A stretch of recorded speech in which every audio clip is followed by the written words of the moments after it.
Hello, welcome in another session with Q concept. यहाँ पे actual में जैसा कि हमारा एक सीरीज चल रहा है, हम बच्चों को यहाँ पे जो एक्सपेरिमेंटल गाइडेंस है, जो हम प्रैक्टिकल थॉट लेके आए हैं टीचिंग मेथोडोलॉजी का, उसको थोड़ा सा सर्च करने की कोशिश कर रहे हैं। कहने का मतलब है इन प्रीवियस सेशन में हमने बच्चों से ये पूछा था कि तुम्हें डाइजेस्टिव सिस्टम समझ में आया, और तो वो उन लोगों ने प्रैक्टिकली इस चीज को वन बाय वन करके बताया, और बहुत ब्यूटीफुल सेशन था और बहुत इंटरेक्टिव भी था।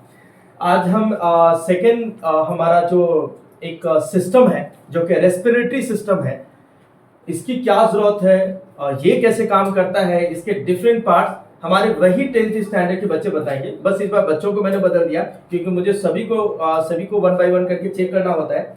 तो फिर से आज हमने रैंडमली 3 स्टूडेंट को लिया है और वो आपको एक्सप्लेन कर पाएंगे कि actually how respiratory systems works in our body. और हमारी बॉडी तो कॉम्प्लेक्स है, तो यहाँ पे जाहिर सी बात एक सिस्टम लगना है। तो हमारे सामने है वैष्णवी। वैष्णवी आपको बताएंगी कि रेस्पिरेटरी सिस्टम है क्या और इसके डिफरेंट ऑर्गन्स और वो सारी चीजें जो इससे रिलेटेड है। तो वैष्णवी आप बताइए, रेस्पिरेटरी आपको अपने मतलब आपको ऐसे बताना है कि जैसे हमें कुछ नहीं आता, तो आपको जितनी भी चीजें हैं वो आप एक्सप्लेन कर पाएंगे। तो चलिए let's begin with one by one. Respiratory system में हाँ, कुछ चलो। पार्ट्स होते हैं जैसे कि नॉस्ट्रल्स, फारिंक्स, फिर आता है ट्रैकिया।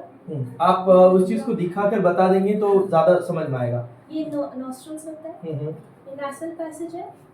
यहाँ पे एक कॉमन पैसेज है जहाँ पे फारिंक्स है, जहाँ पे फूड पाइप और वेन पाइप अटैच होता है। अच्छा, वो that is the junction. Yes, junction है वो। ओके। उसके बाद आता है एपिग्लोटिस, जो कि हम यहाँ पे नहीं दिखा सकते, इसलिए हमारे पास दूसरा एक मॉडल है। फिर बाद में आता है ट्रैकिया, ओके। ब्रोंकाई, ब्रोंक्यूल्स और ये आप इसको ऐसे लेके था ना। हाँ, तो ये ट्रैकिया है। हाँ, okay, and this too. Bronchi. Okay, bronchi.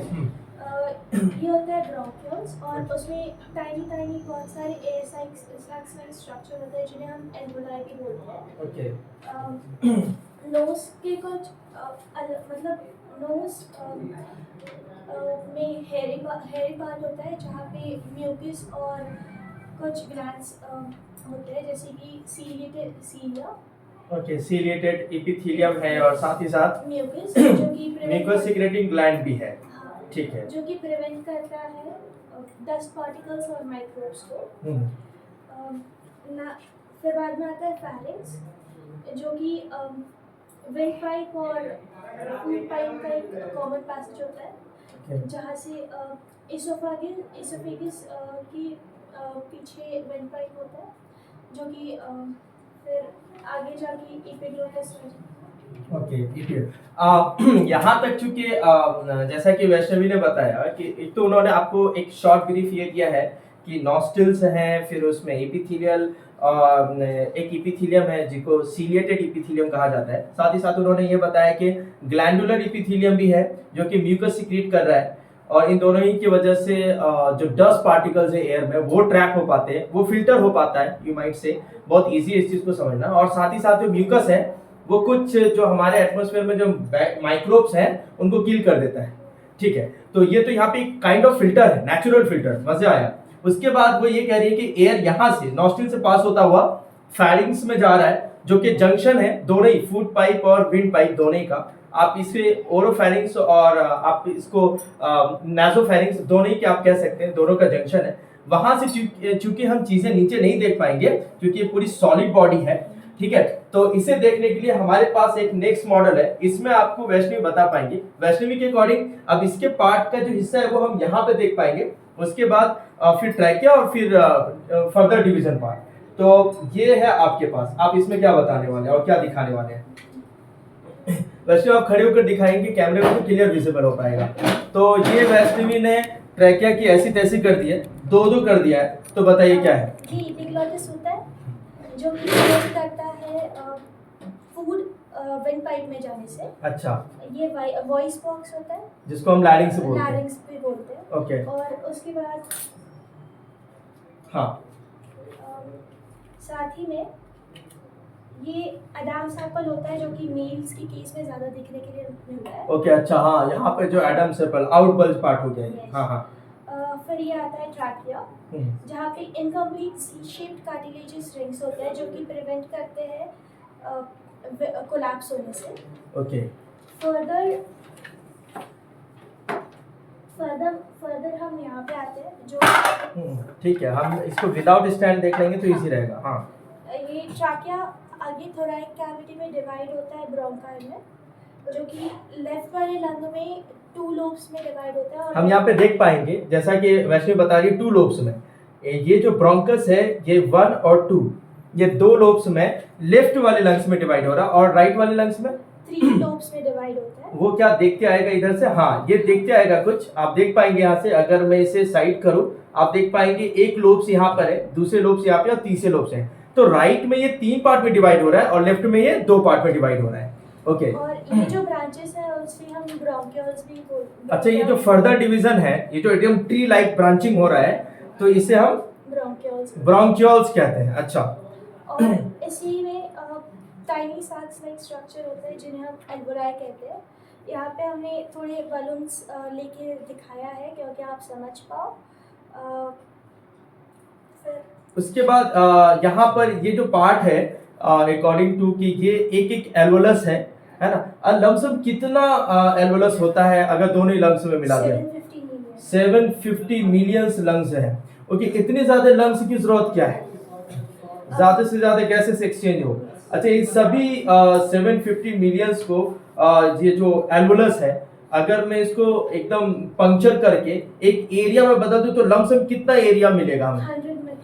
100 metre square मिलेगा। आप इस चीज को जान के थोड़ा सरप्राइज हो जाएंगे कि अकॉर्डिंग टू वैष्णवी अगर इन सभी 750 मिलियंस एल्वोलस को पंक्चर करके एरिया में बदल दिया जाए और ये एक स्क्वायर एरिया हो जिसका एक साइड 10 मीटर हो और ये भी 10 मीटर हो, तो आप सब बहुत बेहतर समझ सकते हैं कि पूरा एरिया 100 मीटर स्क्वायर का हो जाएगा। ये 100 मीटर स्क्वायर एरिया कवर कर लेगा और इतना ज्यादा large surface area gases exchange के लिए एक प्राइमरी आप ये कह सकते हैं रिजल्टेंट होगा। तो बहुत अच्छा, वैष्णवी ने हमें पूरा मतलब आपको बता दिया है। होप सो आपको बहुत अच्छे से समझ में आ गया होगा कि सर्कुलेटरी सिस्टम, ये आपका जो रेस्पिरेटरी सिस्टम है वो कैसे काम करता है और उसके डिफरेंट पार्ट्स। अब हम इसे आर्यन को बताएंगे कि वो आगे आपको ये समझा पाएंगे कि हमारा रेस्पिरेटरी सिस्टम काम कैसे करता है। अभी तो जैसा कि वैष्णवी ने सारी चीजें बहुत अच्छे से एक्सप्लेन कर दिया। अब आप अपने व्यूवर्स को ये बताइए कि आपने क्या सीखा, कैसे काम करेगा ये तो बलून लाइक हो गया, बहुत टाइनी है, यहाँ तक तो बात हो गई। अब आपको आर्यन बताएंगे कि how it function actually. During आप हाँ पॉइंटर ले सकते हैं। चलो ठीक है। हाँ चलो, मैं इसे होल्ड कर रहा हूँ। Now I am helping to him so he will better explain to you. चलो समझाओ। ड्यूरिंग इनहेलेशन जो हमारे डायफ्राम होते हैं और मसल रहते हैं जो कि रिब से अटैच होते हैं, वो नीचे की तरफ कॉन्ट्रैक्ट करते हैं। ओके। जिससे हमारे थोरेसिक कैविटी होती है वो एक्सपांड हो जाती है, जिससे उसका अंदर का वॉल्यूम बढ़ जाता है और उसके अंदर का प्रेशर जो होता है, एयर प्रेशर, वो डिक्रीज हो जाता है। ओके। ऐसा होने से क्या होगा?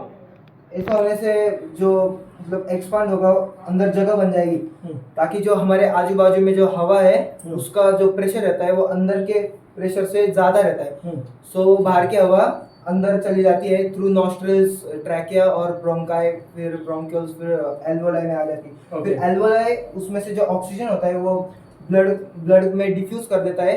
फिर वो ब्लड लेके जाएगा टारगेट सेल्स में लेके आएंगे। Okay. फिर वो सेल्स उस ऑक्सीजन को यूज करेंगे फॉर सेलुलर रेस्पिरेशन। अच्छा।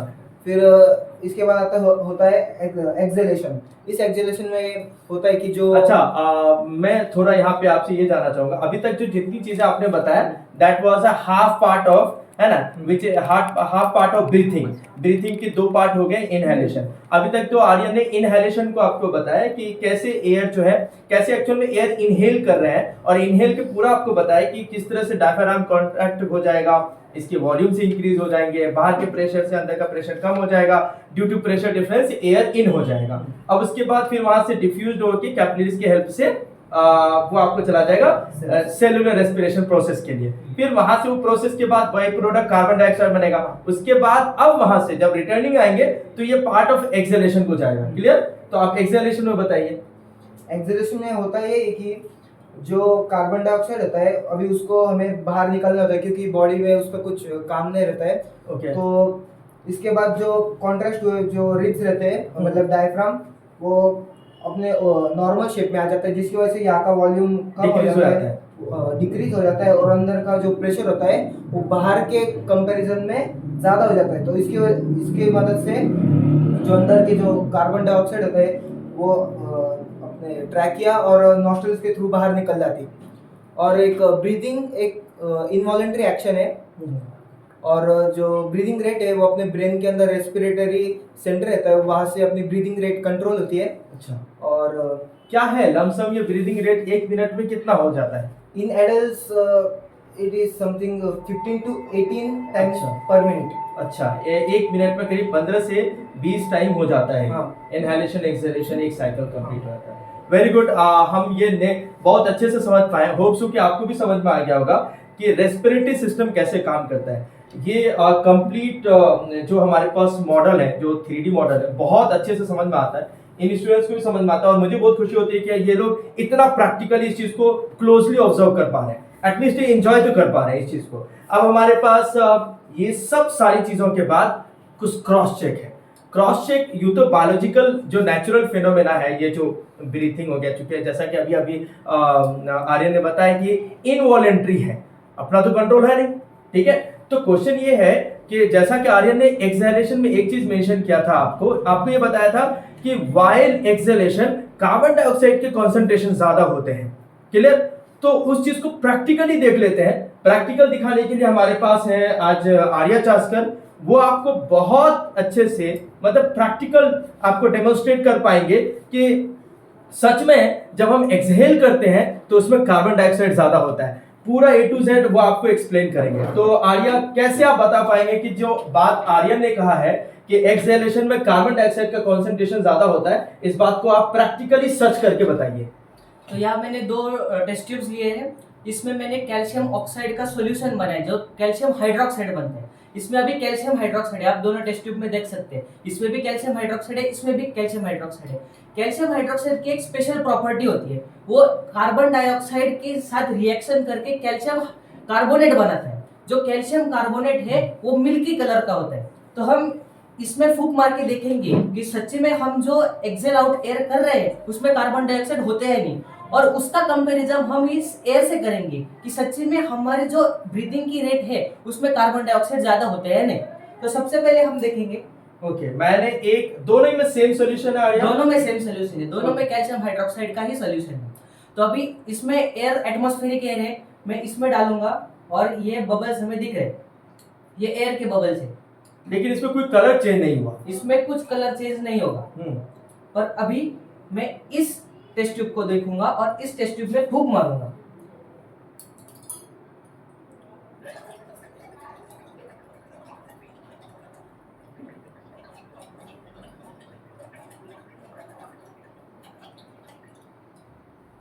थोड़ा आप देखेंगे ये कलर ज्यादा हो रहा है, ये ज्यादा मिल्की टर्बिड है। हाँ। जबकि ये कम मिल्की टर्बिड है। एक प्रेसिपिटेट बन रहा है। ये प्रेसिपिटेट जो नीचे आपको दिख रहा है वो कैल्शियम कार्बोनेट का प्रेसिपिटेट है। ये Okay. प्रूव करता है कि जो हम एयर एक्सेल आउट करते हैं उसमें कार्बन डाइऑक्साइड ज्यादा होता है, जबकि जो आउटसाइड एयर है उसमें कार्बन डाइऑक्साइड कम होता है। तो ये एक्सपेरिमेंट हमें प्रूव करता है कि एक्सेलेशन में आप इसको देख पाएंगे, मैं आपको क्लोज करके दिखाता हूँ, आप इसको बेटर डिफरेंस मतलब डिफरेंशिएट कर पाएंगे इन दोनों के बीच में। ये ज्यादा व्हाइटिश है, ये ज्यादा ट्रांसपेरेंट है। तो आप देख पाएंगे कि इसमें आर्या ने थोड़ा अपने एक्सहेलेशंस है वो इसमें डिफ्यूज किए हैं। तो चूंकि एक्सहेलेशन में कार्बन डाइऑक्साइड ज्यादा होता है तो एक प्रेसिपिटेट बना है। तो बहुत बेटर, बहुत क्लियर दिख रहा है कि दोनों किस तरह एक दूसरे से डिफर करते हैं। जबकि एक्सहेलेशन से पहले ये दोनों ही डिक्टो थे, दोनों ही ट्रांसपेरेंट था, सेम ट्रांसपेरेंसी थी। होप सो कि आपको ये चीजें बहुत अच्छे से समझ में आया होगा। और ऐसे ही नेक्स्ट सेशन के लिए हम आपसे फिर नेक्स्ट वीडियो में मिलते हैं। कुछ ऐसा ही प्रैक्टिकल मैं नहीं, हमारे बच्चे बताएंगे। Okay, thank you.